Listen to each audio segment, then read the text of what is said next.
This isn't going to be a usual video. It's not going to have a lesson. This first part isn't scripted.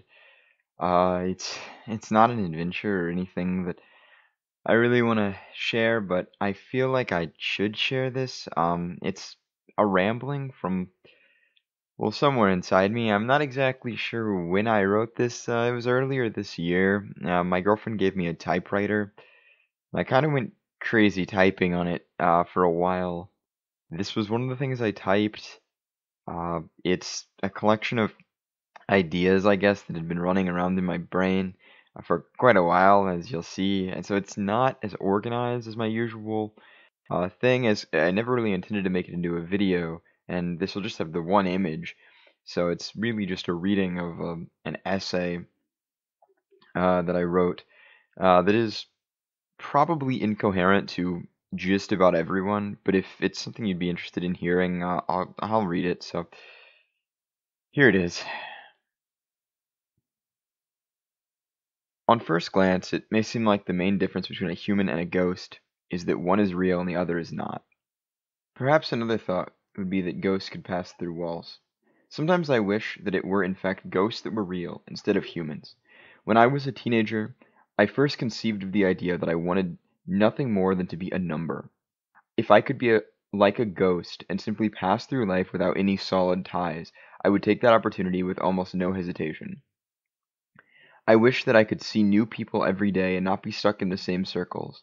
The discovery of new things is what is most exciting to me. Consequently, the period of human interaction which I most enjoy is the initial conversation. If you give me too long with any one person, I will begin to dread those interactions, thinking only of that person's weaknesses and how I do or do not get along with them. I sap them of all the knowledge I care about, and then I want to go and find more people. Additionally, in the first meeting with people, they have no expectations for you. In this way, it seems to be exciting for the both of you. The initial excitement, in my experience, is never matched in future interactions. A ghost lacks a concrete form. It can choose when to reveal itself to those around it. This would be an amazing ability for humans to have. There seems to be countless days in which I want to be invisible. I wish I could float through life hiding among the shadows in the tree line. Unfortunately, humans must maintain a solid form at all times. We cannot take time just to float. When I was a child, a popular conversation among us boys was to discuss what superpowers we wished to possess.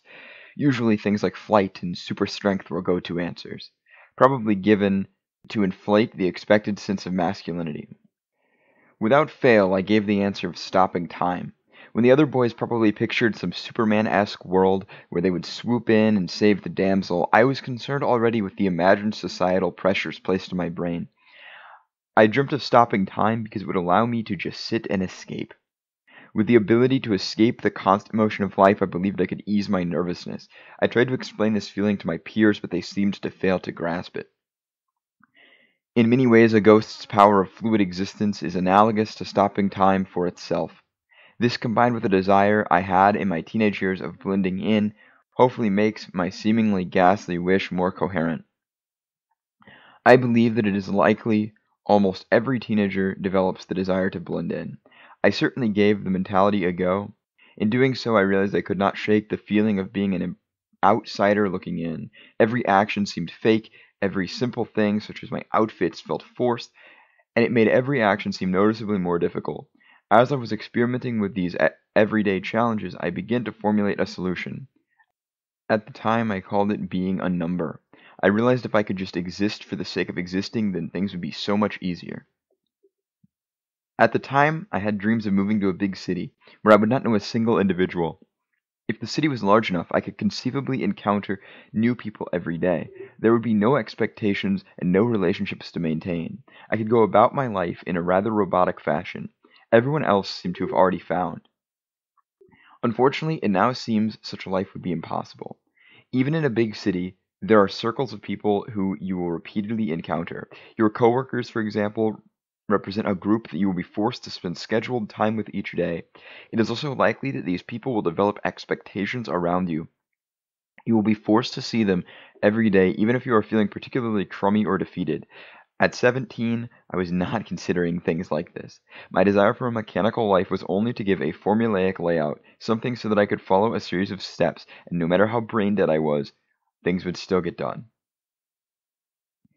Perhaps then it is more accurate to say that at that point in my life I longed to be a robot or a machine in an assembly line. Ironically, ghosts have the advantage here too. Humans do in fact want to be machines. A simple case study to look at is the professional athlete. They desire to use all of their physical abilities to achieve perfection among an imperfect set of others. If they had the option of being bionic, it seems as though they would opt for such a choice. Infallibly, the human machine breaks down.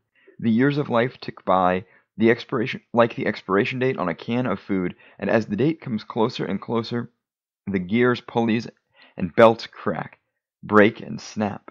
The entire profession of the athlete is gone in the blink of an eye. Sure, they were compensated for with unbelievable payments, but is there really a value you can attach to the fact that your purpose is now replaced by another human machine? He is ready to do your job better than you. A ghost suffers from none of these problems. Without a physical body, there is nothing to go bad. If a ghost had a particular role, it could go on with it for an unlimited amount of time. Often in media, ghosts are shown to be haunting a location for hundreds of years. Humans can barely live to be 90 years old, and even if a human manages to live that long, they will likely be in a sad state. Without a doubt, they would be unequipped to do any sort of work. If we were not bound to deteriorating bodies, we could continue to float forever. I wonder if part of the fear of ghosts comes from the fact that they can last forever. We have no concept of forever. Nothing in the observable world persists that long. The idea of this disconnect from time is of course directly related to my imagined superpower when I was a kid.